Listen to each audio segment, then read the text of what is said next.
De hecho, en el reino de Dios, muchos líderes terminaron cayendo de la fe en el momento en que fueron o terminaron de ser líderes. ¿Por qué? Porque habían vivido mucho tiempo identificándose con ese cargo, en lugar de simplemente entender que somos en principio discípulos de Jesús. Entonces, es bien importante, les pido que pensemos mucho en estos tres principios, ¿no?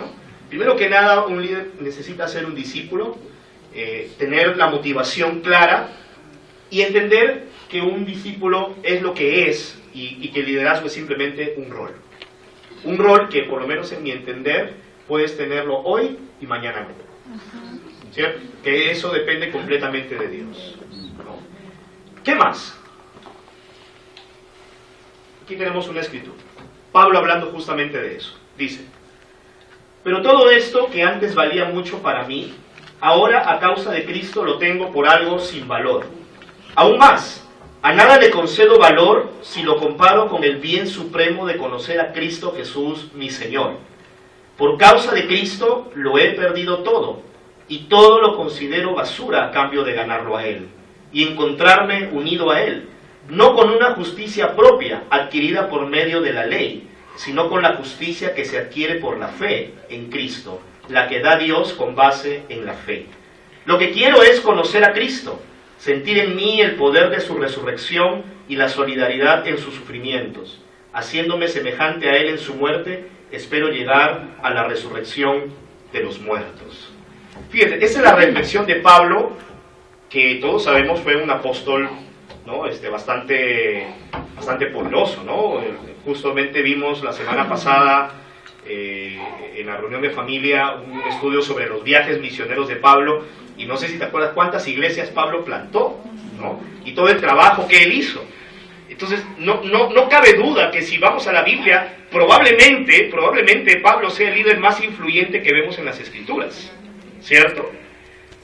Pero cuando él habla acerca de su vida, él dice, y lo he resaltado ahí, por ejemplo, en el versículo 8, dice: a nada le concedo valor si lo comparo con el bien supremo de conocer a Cristo. O sea, para él era claro que, mira, yo puedo hacer varias cosas, haber plantado iglesias, puedo tener cargos o roles, pero realmente nada tiene valor para mí si yo lo comparo con simplemente conocer a Cristo, ¿verdad? O sea, para él eso era lo más importante. Lo vuelvo a repetir en el versículo 10. Lo que quiero es conocer a Cristo. Él no decía lo que quiero es plantar más iglesias o tener más cargos o ¿no? ser nombrado en más cosas. No, él decía, lo que yo quiero es conocer a Cristo. Y a través de conocer a Él, él decía, yo con eso estoy lleno. Con eso estoy satisfecho. Y creo que ese corazón todos nosotros necesitamos buscar e imitar, ¿no? ¿Qué más? Otro punto importante, los líderes son siervos, ¿verdad? O servidores. Tenemos acá otra escritura, vamos a leerla. Dice: la madre de los hijos de Zebedeo, junto con sus hijos, se acercó a Jesús y se arrodilló delante de él para pedirle un favor. Un favor. Jesús le preguntó, ¿qué quieres? Ella le dijo, manda que en tu reino uno de mis hijos se siente a tu derecha y el otro a tu izquierda. Un favor, ¿no? Un favor. Versículo 24. Cuando los otros 10 discípulos oyeron esto, se enojaron con los dos hermanos. ¿Por qué? Porque eran muy espirituales y se dieron cuenta del corazón que estaban... No, porque también ellos querían sentarse ahí. Versículo 25. Pero Jesús los llamó y les dijo, como ustedes saben, entre los paganos, los jefes gobiernan con tiranía a sus súbditos, y los grandes hacen sentir su autoridad sobre ellos. Pero entre ustedes no debe ser así. Al contrario, el que entre ustedes quiera ser grande, deberá servir a los demás. Y el que entre ustedes quiera ser el primero, deberá ser su esclavo. Porque del mismo modo, el Hijo del Hombre no vino para que les sirvan, sino para servir y para dar su vida en rescate por una multitud. Ya abajo no se lee, ¿no? Pero es lo que dice. Entonces, fíjate, esta escritura es bien interesante. Lo primero que vemos es el concepto mundano de liderazgo que tenía en este caso la mamá de Juan y de Santiago, hijos de Zebedeo, ¿cierto?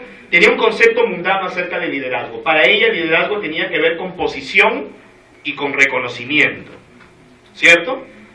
Porque pide posición, que se sienten a derecha y a izquierda. Y eso también trae intrínseco que está pidiendo reconocimiento, que sean reconocidos. Ahora, no nos debe extrañar que si la mamá tenía ese concepto de liderazgo, pues los hijos también seguramente lo debían tener, porque los hijos no caen tan lejos del árbol, ¿no?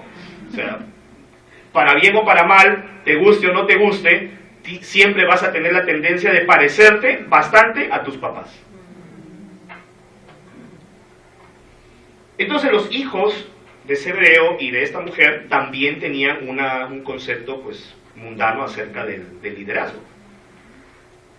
También vemos que los discípulos tenían un espíritu competitivo, porque no se enojaron con ellos por su falta de espiritualidad o algo así, sino que se enojaron porque también ellos querían esos lugares, ¿cierto? ¿Qué más vemos aquí? Cuando Jesús describe el liderazgo mundano, Él lo describe en dos formas. Primero, dice que los jefes en el mundo gobiernan con tiranía. Eso tiene que ver en la forma como en el mundo muchas veces, no todos, obviamente no puedo generalizar, pero el liderazgo mundano no trata bien a la gente a la cual lidera, ¿verdad? Por eso dice, entre los paganos, los jefes gobiernan con tiranía. Ahora, si nos trasladamos a esa época, ese sí era el modelo de liderazgo. Ahora muchos de pronto conceptos pueden haber cambiado o hay nuevas corrientes, pero para la época el concepto de liderazgo era ese. ¿Qué más? En la segunda parte les dice, hacen sentir su autoridad sobre ellos, que tiene que ver con que también en ese modelo de liderazgo, los líderes apelaban a su autoridad para demandar que los demás simplemente le obedezcan. Es como decir, ¿por qué tengo que hacer esto? Porque soy tu papá y punto, pues. ¿No? Es como, el liderazgo se da simplemente por la autoridad y eso hace que tú me obedeces o me obedeces. ¿Cierto? Entonces dice la Biblia que Jesús define el liderazgo mundano de esas dos maneras. Y lo que vemos aquí es que Cristo es el modelo, más bien, del liderazgo espiritual. Porque Él dice, un líder es un servidor. Que para la época era algo pues completamente al revés.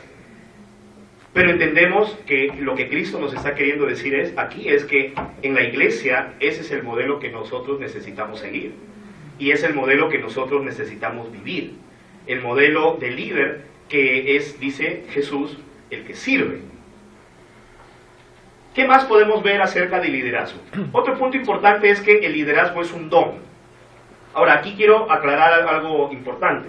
Cuando hablamos de don, normalmente utilizamos esa palabra en muchas formas. Por ejemplo, decimos don cuando queremos decir que alguien ya se ve mayor. Por ejemplo, don Ronald, ¿no? Que está entrando, ¿cierto? Y tiene su lado femenino también, ¿no? Doña tal, ¿no? Entonces, esa es una acepción de la palabra don. Otra acepción de la palabra don es cuando tú tienes un talento, ¿no? Por ejemplo, dicen, tú tienes el don del habla, el don del... ¿no? Ya tú le puedes ahí poner cuál sea tu don, pues, ¿no? De pronto tú dices, yo tengo un talento, yo cocino bien. Es tu don, ¿no? Perfecto. No todos lo tienen, yo no lo tengo.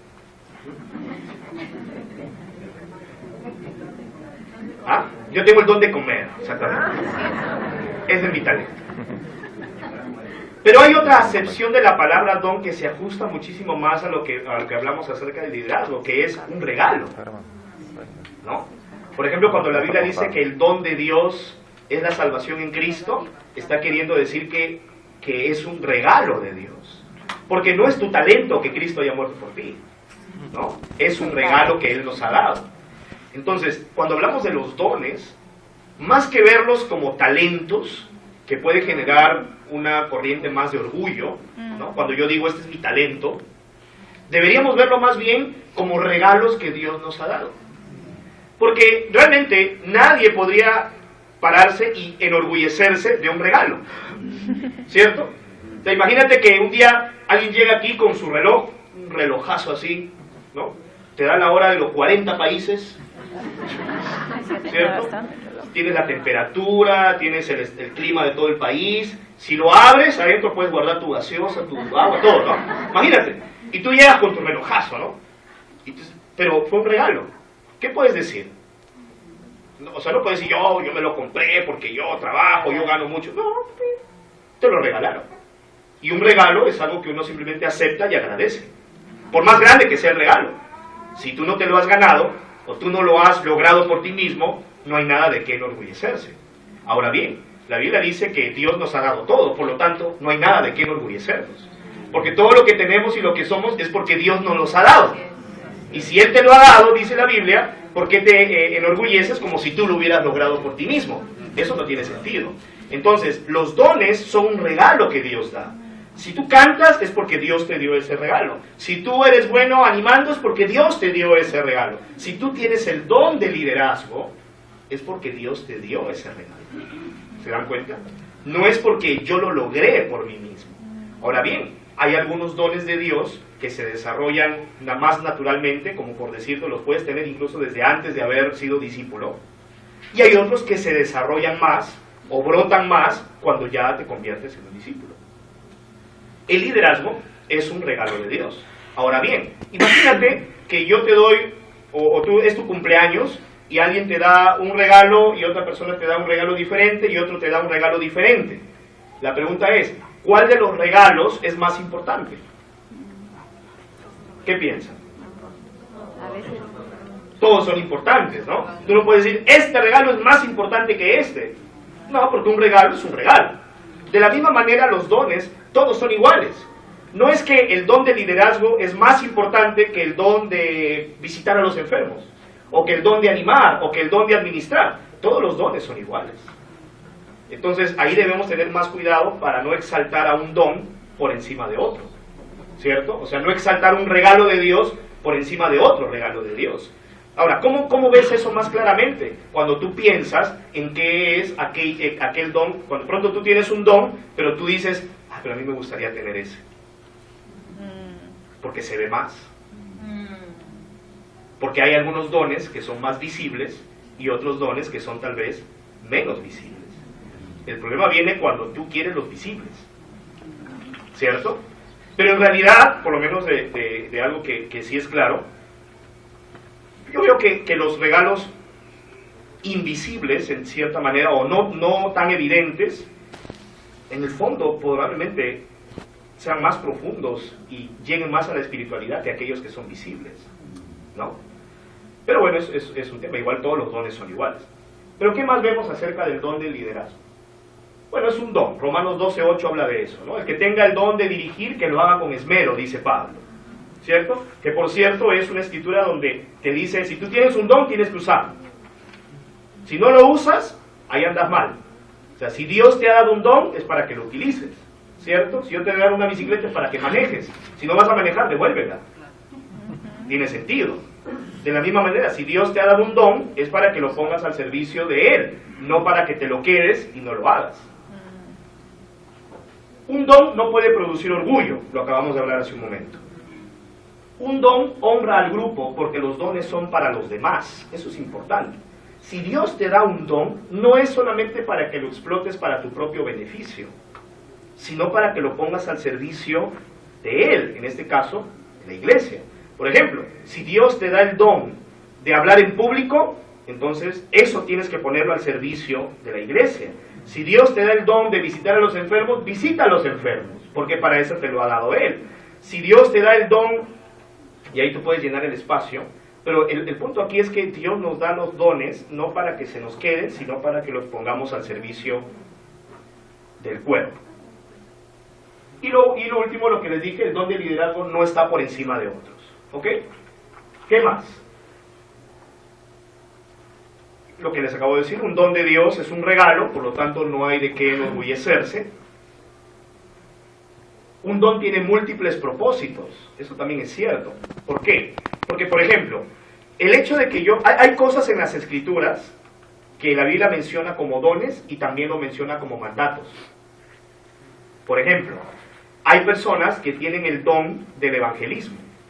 O sea, quiere decir que para ellos es muy natural y rápidamente pueden evangelizar y conocer personas y ayudarles a conocer de Dios, etcétera, etcétera. Pero si yo digo, pero yo no tengo ese don, no significa que por eso lo dejo de hacer, porque también el evangelismo es un mandato de Dios. ¿Me explico? Entonces yo no debería decir, bueno, como yo no tengo ese don, que lo haga el que lo tiene, pues, ¿no? Pues yo no lo tengo. O como yo no tengo el don de animar, entonces que otro anime, pues yo no tengo el don para animar. No, porque la Biblia también nos llama y dice, anímense unos a otros, ¿cierto?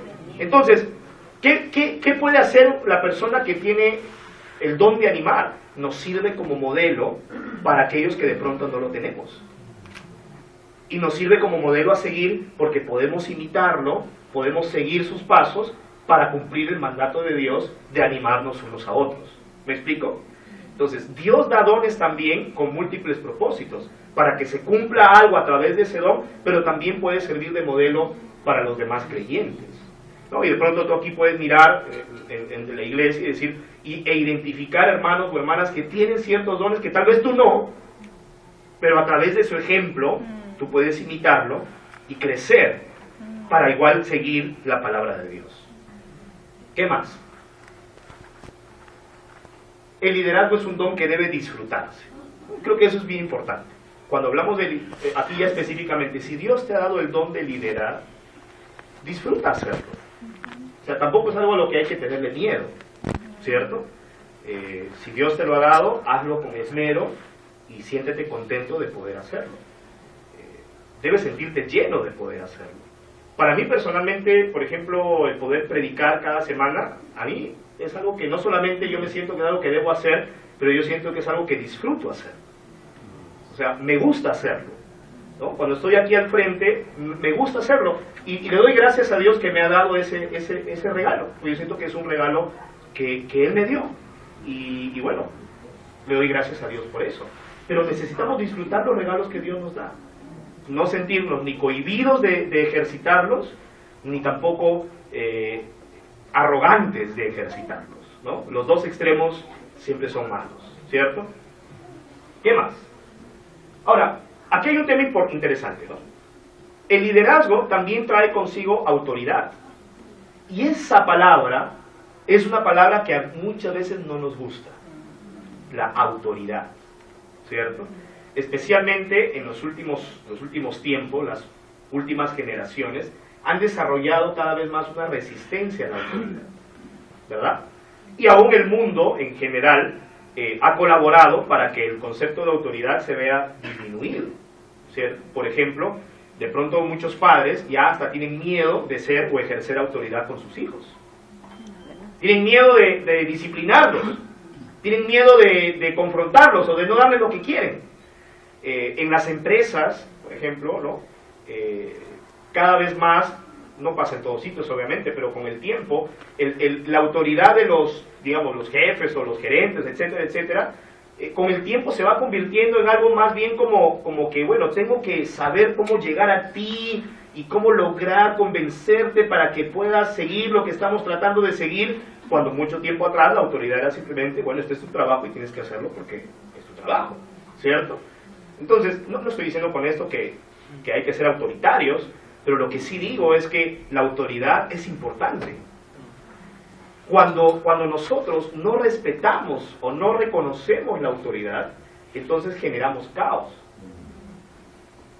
Por ejemplo, es dañino liderar de manera mundana, eso es cierto, pero también es dañino una postura rebelde hacia la autoridad, ¿cierto? Es decir, en cualquier sitio, si tú asumes una posición de rebeldía contra la autoridad, eso es dañino para ti y obviamente también para el grupo o para el equipo en donde tú estés. Un ejemplo de eso es Satanás. Satanás llegó a ser lo que es porque su primer pecado, por decirlo de alguna manera, fue rebelarse contra la autoridad de Dios. Él quiso ser como Dios, no quiso someterse a la autoridad de Dios y por eso llegó a ser quien realmente es. Y esa es su estrategia más utilizada, si lo ves a lo largo de la Biblia, ¿no? Por ejemplo, Adán y Eva, ¿cómo los llegó a hacer caer? Porque minó, de alguna manera, la autoridad de Dios. Hizo que se rebelaran contra la autoridad de Dios. Dios les había dado una sola indicación. ¡Una! Imagínate, ¿eh?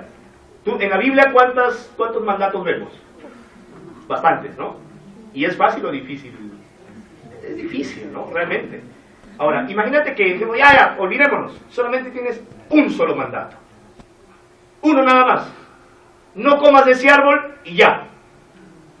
Uno diría, está más fácil, ¿no? Aparentemente. Pero fíjate, Adán y Eva solo tuvieron un solo mandato. Y Satanás logró que se rebelaran contra la autoridad de Dios. Moisés, ¿no?, que era un líder, de acuerdo a las escrituras, dice que era el hombre más humilde de la tierra. Imagínate eso, ¿ah? Que ya eso es bastante, ¿no? De pronto alguien dice, oye, yo pensé que era yo. No, no eras tú. Ojalá nadie haya pensado eso, ¿no?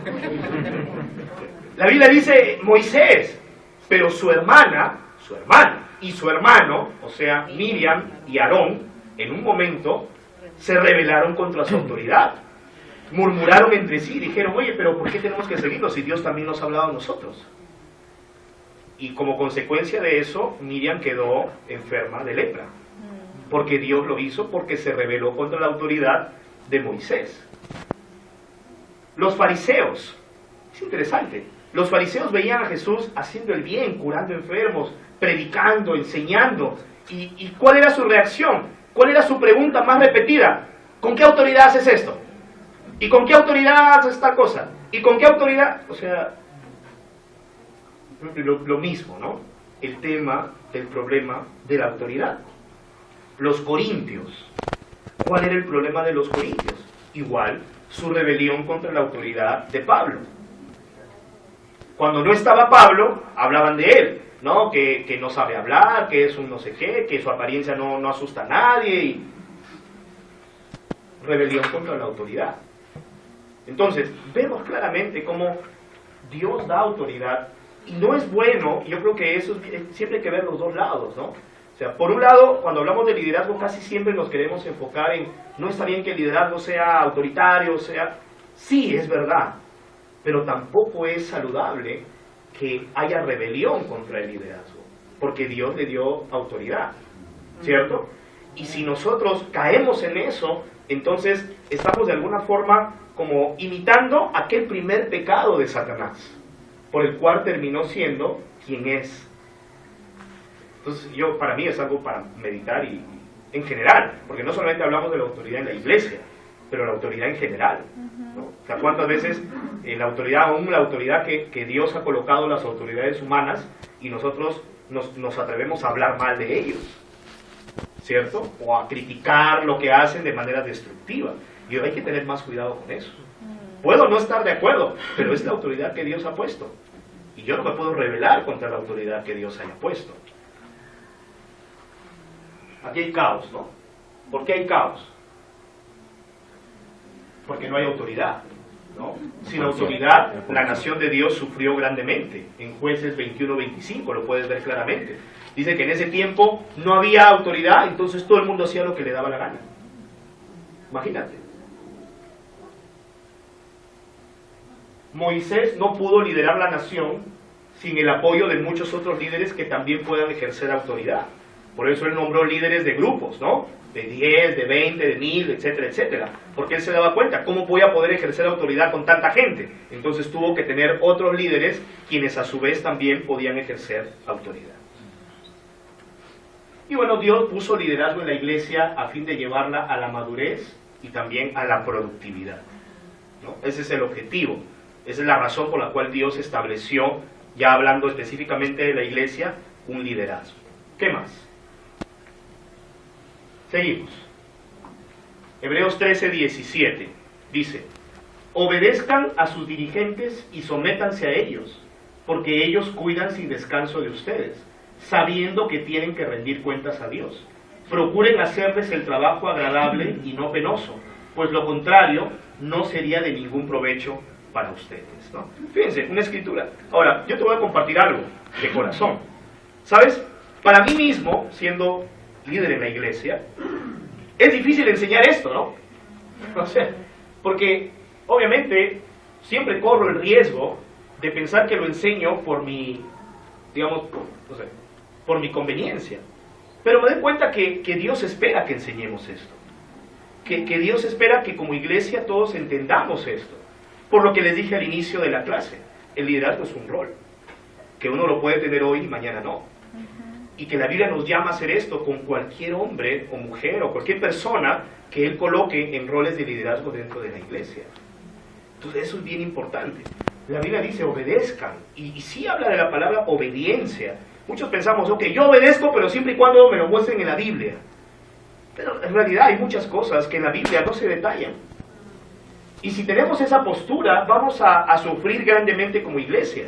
Porque entonces cuando, por ejemplo, digamos, ok, ahora vamos a empezar a reunirnos por grupos. Ah, no, ¿y por qué por grupos?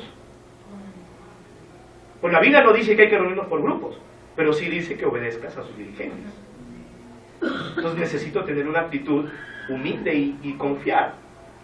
También dice, sométanse, que también es una palabra difícil para muchos de nosotros, porque someterse significa, bueno, listo, voy a seguir.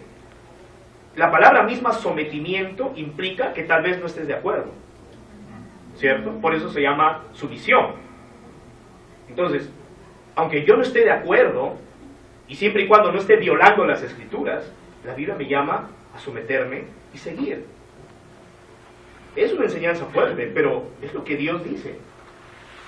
¿Por qué? Ahora, aquí viene el tema, ¿no? ¿Por qué tengo que hacer eso? Dice la Escritura, porque ellos cuidan sin descanso de ustedes. Y segundo, porque dice que ellos tienen que rendir cuentas a Dios. No sé tú, pero el solo hecho de rendir cuentas a Dios, está claro que se está refiriendo a que uno va a rendir cuentas de su liderazgo, ¿cierto? O sea, de lo que hizo, de las decisiones que tomó mientras estaba en ese rol. Y eso no es poca cosa. O sea, a mí me llena de mucho temor, personalmente. Pensar que un día Dios me va a tomar cuentas de todas las decisiones, de todos los pasos que yo pueda haber tomado cuando Él me dio algún rol de liderazgo. Entonces, por eso la Biblia dice, obedezcan, sométanse a ellos. ¿Por qué? Porque ellos tienen que rendir cuentas. Entonces, no les hagas el trabajo más penoso. Al contrario, hazles el trabajo más agradable. Y esa es una pregunta que tal vez tú te puedes hacer. Yo, con respecto a mis líderes, ¿les hago el trabajo penoso o les hago el trabajo agradable? Más allá de las ideas que puedan venir a tu mente en ese momento. No, pero es que él, no, pero es que ella, no, pero es que no, es que yo pienso de otra manera. La pregunta sigue siendo la misma. ¿Lo haces penoso o lo haces agradable? ¿No? Es directo, ¿no? ¿Qué más? Dice, hermanos, ustedes saben que la familia de Estéfanas fue la primera que en la región de Acaya se convirtió al Evangelio, y que ellos se han dedicado a servir a los hermanos en la fe.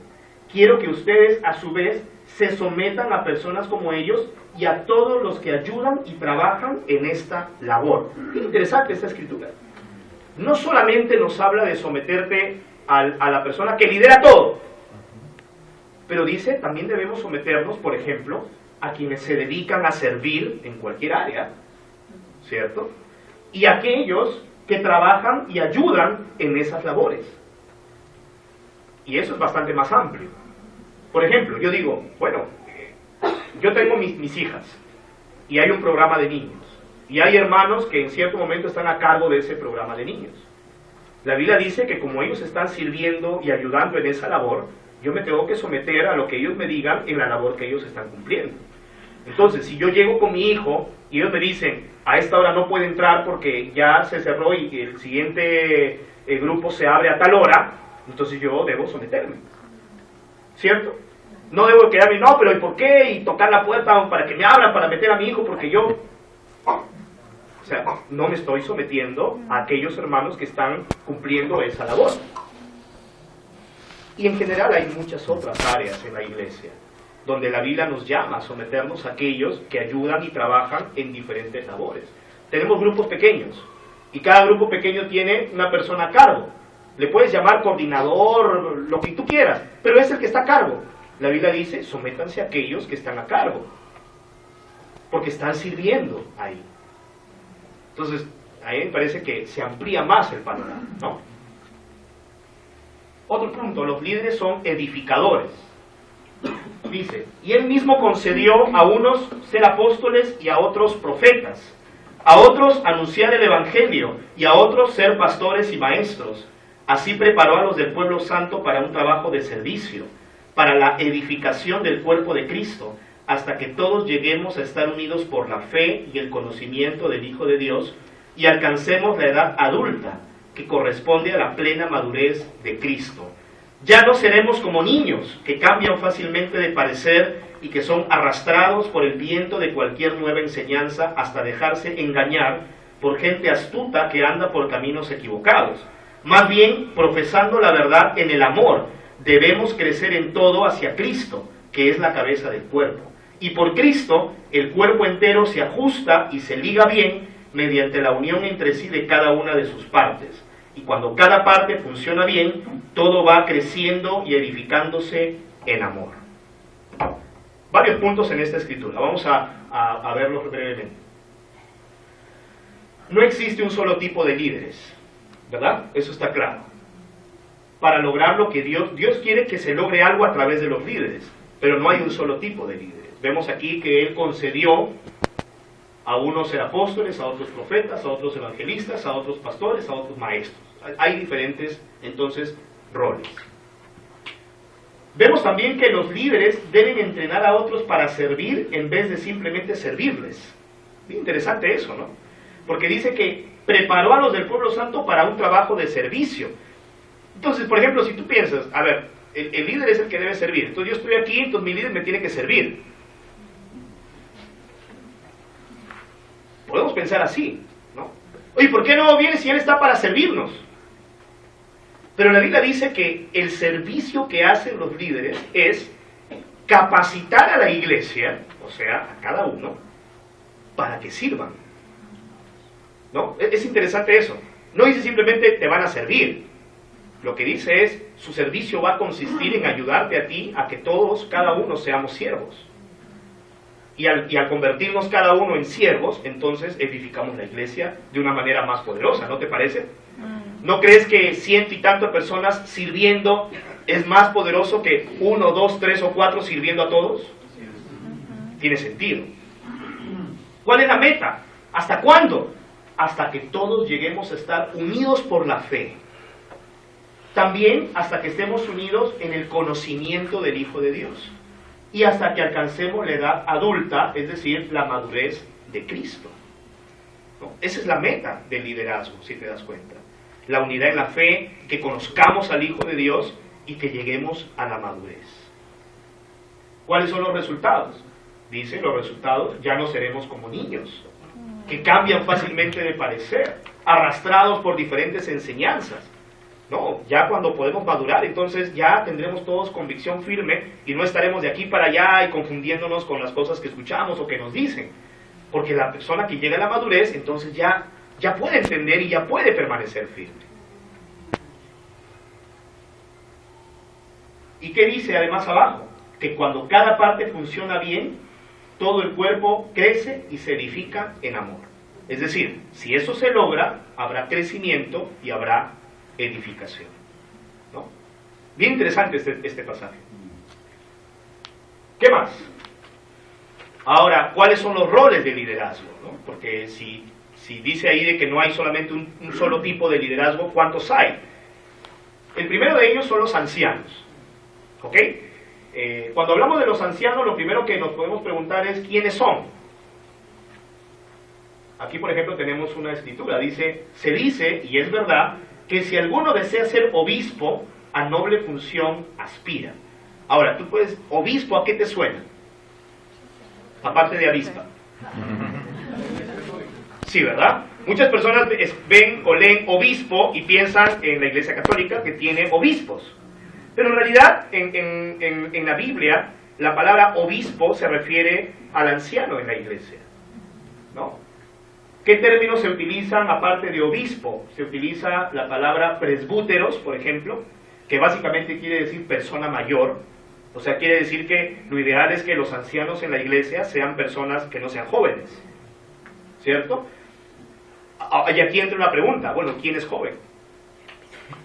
¿Verdad? O sea, ¿a partir de qué edad consideramos que alguien no es joven? Eso la Biblia no lo dice. Porque para muchos, probablemente, especialmente a los que no les gusta envejecer, tienen 70 años y siguen pensando que son jóvenes. Y es verdad, no estoy diciendo eso para ofender a nadie, pero es cierto. Pero vemos aquí que obviamente se refiere también a una parte cronológica.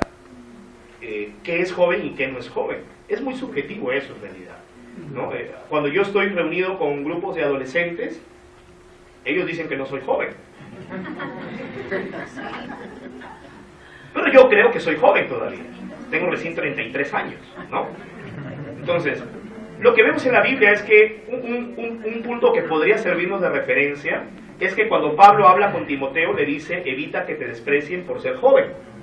Y de acuerdo a los estudios, muchos piensan que Timoteo, cuando recibe esta carta, estaba aproximadamente por los 35 años, lo cual podría significar que para efectos de ese tiempo, 35 años todavía era alguien considerado joven, por lo cual podríamos inferir que no sería realmente lo más idóneo pensar que un anciano podría tener 35 años, porque todavía es alguien joven, y creo que eso es bueno, en cierto punto. Lo que vemos también es que, bueno, no sé ustedes qué piensan, ¿no? Personalmente yo les digo mi opinión, ¿no? Para mí, yo creo, y eso es algo que tendremos que seguir orando y buscando consejo, yo creo que una persona podría ser nombrado o reconocido como un anciano a partir de los 50 años. Es mi opinión personal. Por ahí los 45, dependiendo cuánto tiempo tenga en la fe también, ¿no? Pero es muy subjetivo, no es algo que la Biblia declara con claridad, por lo cual pienso que es algo que hay que orar mucho y buscar mucho consejo también, ¿no? También la palabra que se utiliza para anciano es poimen, que significa pastor, ¿no? Hoy en día muchas iglesias, especialmente evangélicas, le llaman pastor al predicador. Y el predicador puede tener 20, 30 años y aún así le llaman pastor. Pero bíblicamente eso está errado. Porque la Biblia utiliza el término poimen o pastor intercambiablemente con la palabra episcopos o anciano. Y vamos a ver más adelante que su rol es completamente distinto al de ser el predicador en la iglesia. Pero por ahora veamos que también la palabra poimen que se utiliza para anciano es pastor. Y otra palabra es episcopos, que también deben haber escuchado alguna vez cuando hablan del episcopado o la conferencia episcopal, ¿cierto? También es una palabra que se utiliza mucho y que muchas veces se asocia a jerarquía, pero originalmente la palabra simplemente significa el que cuida o cubre necesidades, ¿no? Por eso le llamaban episcopos, ¿ok? Entonces, este es el anciano. Ahora, ¿qué hacen los ancianos? Fíjate, aquí en Hechos 20, Pablo llama a los ancianos de Éfeso y les dice lo siguiente. Les dice, por lo tanto, estén atentos y cuiden de toda la congregación, en la cual el Espíritu Santo los ha puesto como pastores, para que cuiden de la iglesia de Dios que Él compró con su propia sangre. Sé que cuando yo me vaya, vendrán otros que como lobos feroces querrán acabar con la iglesia. Aún entre ustedes mismos se levantarán algunos que enseñarán mentiras para que los creyentes los sigan. Estén alerta. Acuérdense de que durante 3 años, de día y de noche, no dejé de aconsejar con lágrimas a cada uno de ustedes. ¿Qué hacen los ancianos? Bueno, son los que están atentos y cuidan de la congregación. Dice también que son como los pastores que cuidan de la iglesia, ¿cierto? El micrófono está que nos boicotea. O sea, son los que cuidan de la congregación. Cuando tú piensas en un pastor y su rebaño, probablemente la primera imagen que te llega es el pastor está cuidando de sus ovejas, ¿no? Cuidando que no se le escape una, que estén alimentadas. Ese es el rol del pastor o en todo caso del anciano. Dice también que son los que tienen que estar alerta, o sea, atentos a cualquier cosa que pueda estar de alguna manera poniendo en peligro el bienestar emocional de la congregación. ¿Qué más hacen los ancianos? Dice, los ancianos que gobiernan bien la iglesia, o sea, los ancianos gobiernan la iglesia. Otro punto al que quiero llamar tu atención es que siempre se les menciona en plural, nunca en singular, en el sentido de lo que hacen, ¿ok? Los ancianos que gobiernan bien la iglesia deben ser doblemente apreciados, especialmente los que se dedican a predicar y enseñar. ¿Qué significa doblemente apreciados? Aquí lo vamos a ver en el siguiente versículo. Pues la Escritura dice, no le pongas bozal al buey que trilla, y también el trabajador tiene derecho a su paga. Es decir, es posible que aquellos que cumplen el rol de ancianos, especialmente dice aquellos que además de ancianos predican y enseñan, lo cual significa que es posible que un anciano sea también a la vez un evangelista. Eso no es muy común, pero a veces se puede dar, ¿no? Que sea un anciano y a la vez sea un evangelista.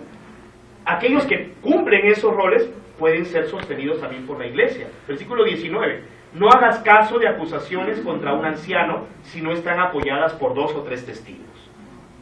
A los que siguen pecando debes reprenderlos delante de todos. O sea que el cargo, el rol, también te expone, porque dice, si un anciano peca, la reprensión al anciano debe ser pública. Obviamente dice, siguen pecando, es el sentido de que no están arrepintiéndose, ¿no? No está diciendo que cada pecado lo vamos a venir aquí a zapatear, ¿no? Versículo 21. ¿Y para qué? Dice, para que los demás tengan temor. Te encargo delante de Dios, de Jesucristo y de los ángeles escogidos que sigas estas reglas sin hacer discriminaciones ni tener preferencias. No imponga las manos a nadie sin haberlo pensado bien, para no hacerte cómplice de los pecados de otros. Consérvate limpio de todo mal. Es decir, no debe haber apuro de nombrarlo ya. Tiene que ser algo que debe ser bien pensado. Y además, dice, no debe haber discriminación ni preferencias a la hora de nombrar a los ancianos. ¿Ok? ¿Qué más? Gracias por su paciencia. Espero que nos esté ayudando a todos. ¿Sí? ¿Qué más? Dice, quiero aconsejar ahora a los ancianos de las congregaciones de ustedes, yo que soy anciano como ellos, este es Pedro hablando, o sea, Pedro era anciano, y testigo de los sufrimientos de Cristo, y que también voy a tener parte en la gloria que ha de manifestarse. Cuiden de las ovejas de Dios que han sido puestas a su cargo. Háganlo de buena voluntad, como Dios quiere, y no forzadamente, ni por ambición de dinero, sino de buena gana. Compórtense no como si ustedes fueran los dueños de los que están a su cuidado, sino procurando ser un ejemplo para ellos.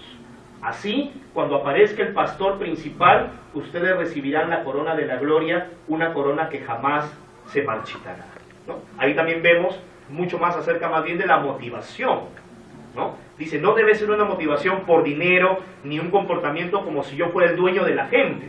Dice que el anciano debe hacerlo pensando de buena voluntad, hacerlo de buena gana y procurando ser un ejemplo. ¿Sí? ¿Qué más?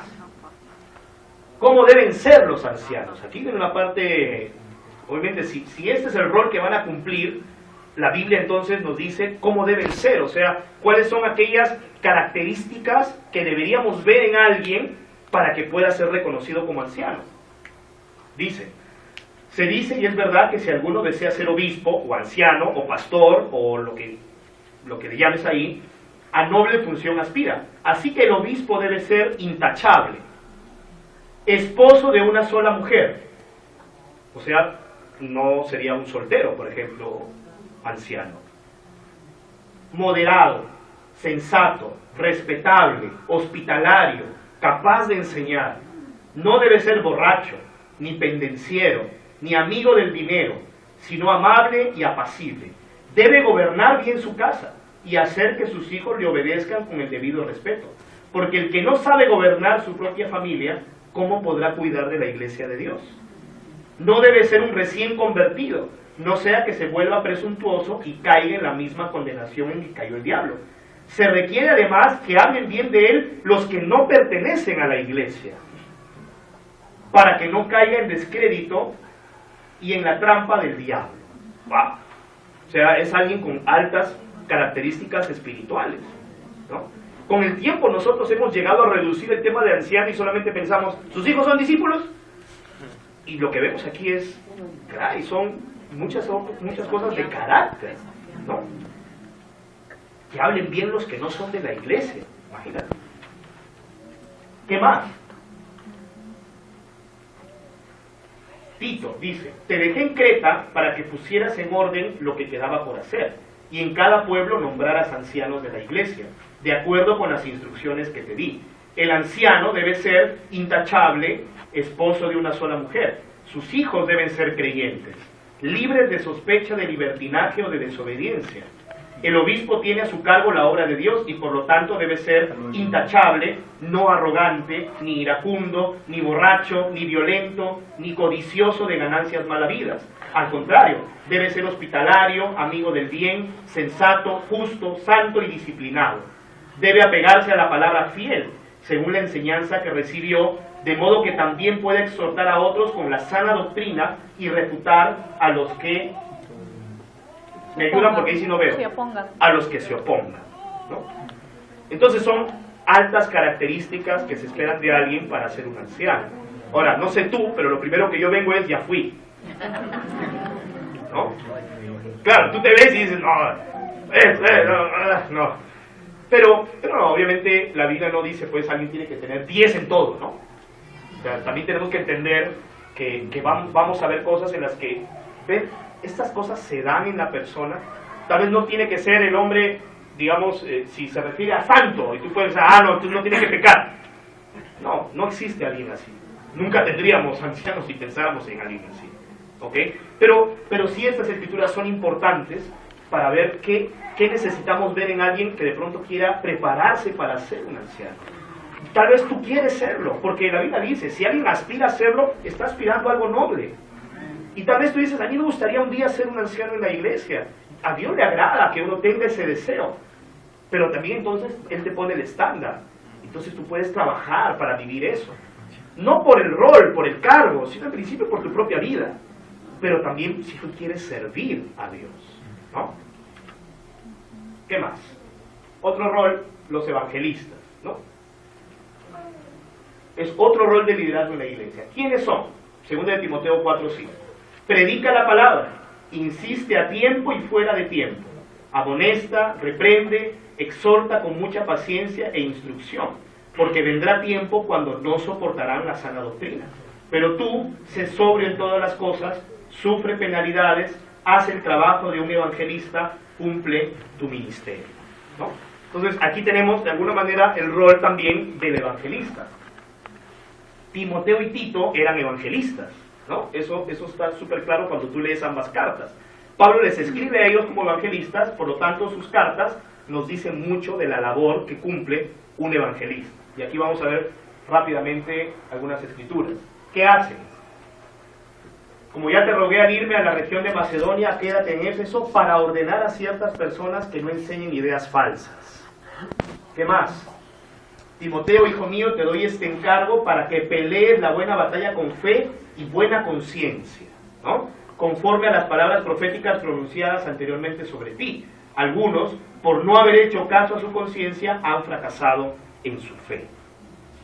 ¿Qué más le dice Pablo a Timoteo? Otro rol del evangelista es guiar a la iglesia en el proceso de seleccionar ancianos y diáconos.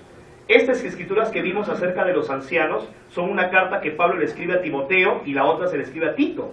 Y en esas cartas le indica lo que debe hacer para nombrar ancianos en las iglesias, ¿no? Entonces, los evangelistas guían a la iglesia en ese proceso. Enseña estas cosas a los hermanos y serás un buen servidor de Cristo Jesús, un servidor alimentado con las palabras de la fe y de la buena enseñanza que has seguido. Pero no hagas caso de cuentos mundanos tontos, ejercítate en la piedad. ¿Qué más? Mientras llego, dedícate a leer en público las escrituras, a animar a los hermanos y a instruirlos, ¿no? Ya aquí vemos, y esta es una escritura bien interesante, que el rol del evangelista es más público que el del anciano, ¿no? Por ejemplo, en Hechos 20 vimos cómo a los ancianos Pablo les dice, cuiden de ustedes y de la congregación, ¿cierto? Cuando ves a Timoteo, Pablo le dice, cuida de ti mismo y de lo que enseñas a otros, ¿no? Entonces te das cuenta de la diferencia, ¿no? Mientras que los ancianos van más encargados de cuidar la congregación, el rol del evangelista es más público, más como hacia afuera, más de predicación, de exhortación. Sigue el modelo de la sana enseñanza que de mí has recibido y vive en la fe y el amor que tenemos gracias a Cristo Jesús. Con la ayuda del Espíritu Santo que vive en nosotros, cuida de la buena doctrina que se te ha encomendado, ¿no? O sea, otro rol es cuidar de la doctrina dentro de la iglesia. ¿Qué más? ¿Por qué son necesarios? En principio porque la iglesia necesita una voz profética que la lidere. Cuando digo profética no digo que Dios le habla. ¿Okay? Cuando digo profética me refiero al seguir el modelo de los profetas en el Antiguo Testamento, que eran básicamente hombres que iban a exhortar al pueblo a no olvidarse lo que Dios ha encargado. Diferente, por ejemplo, más bien a los sacerdotes, que eran los que guiaban al pueblo, ¿no?, en la adoración y en la cercanía con Dios. Entonces, la iglesia necesita de alguien que esté ahí llamando a la iglesia a decir, tenemos que seguir, tenemos que ir por acá, tenemos que avanzar, mientras los ancianos son más bien los que están cuidando la congregación, ¿no? Es como un trabajo en equipo. ¿Por qué también? Porque la iglesia necesita en el púlpito un comunicador efectivo y buen motivador. Sí, una de las cosas que Pablo le dice a Timoteo es que él tenía que vencer la timidez para poder enseñar con valentía. Y eso es importante también, alguien que esté ahí y que pueda comunicar efectivamente y pueda motivar la iglesia a seguir avanzando. Los evangelistas necesitan liderar el esfuerzo evangelístico. Y los ancianos y otras personas de pastoreo necesitan aconsejar y fortalecer al rebaño. ¿Se dan cuenta? Si solo tuviéramos uno de los dos, entonces sería muy difícil hacer las dos cosas a la vez, ¿verdad? ¿Qué otros roles hay? Los maestros. ¿Quiénes son los maestros? En la iglesia que estaba en Antioquía había profetas y maestros. Eran Bernabé, Simón, al que también le decían el negro, no sé por qué, Lucio de Cirene, Menahem, que se había criado junto con Herodes, el que gobernó en Galilea, y Saulo, que es Pablo. Pablo era maestro. Es interesante, cuando tú ves la Biblia, Pedro era anciano, él dice, yo soy anciano. Pablo dice que él había sido enviado como maestro. Pablo nunca dice que él había sido evangelista, pero por lo que vemos que hace, podemos de alguna manera concluir que también cumplía ese rol, porque en otra parte dice que había sido enviado como heraldo, y un heraldo era el que iba llevando un mensaje, ¿ok? Entonces ahí están los maestros, fíjate, interesante, mencionados en el grupo de liderazgo principal de la iglesia de Antioquía. ¿Qué más? Dios ha querido, o sea, voluntad de Dios, que en la iglesia haya, en primer lugar, apóstoles, en segundo lugar, profetas, en tercer lugar, maestros, luego personas que hacen milagros y otras que curan enfermos o que ayudan, o que dirigen o que hablan en lenguas. Es decir, es voluntad de Dios que los maestros estén ahí presentes en la labor de la iglesia. Si nos ha dado el don de servir a otros, sirvámoslo bien. El que haya recibido el don de enseñar, que se dedique a la enseñanza, ¿no? Enseñar y predicar son dos cosas diferentes, ¿no?